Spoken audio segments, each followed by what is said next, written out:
એક મિનિટની વાર્તા.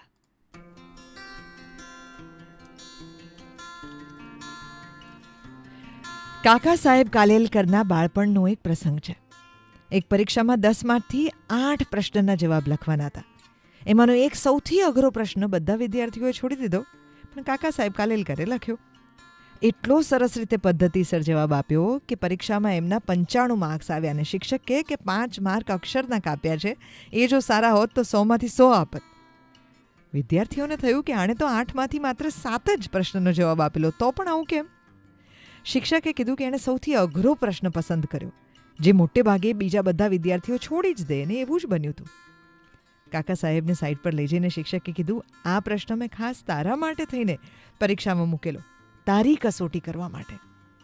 જીવનમાં અનેક લોકો અલગ અલગ પ્રકારની કસોટી આપતા હોય છે, પણ ઈશ્વર અમુક કસોટી ખાલી તમારા જ નસીબમાં મૂકે છે.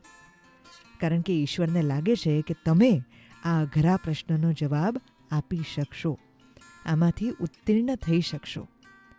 ઈશ્વરને તમારી અંદર જે શ્રદ્ધા છે એ શ્રદ્ધા તમે તમારી અંદર રાખો, એવી શુભકામના.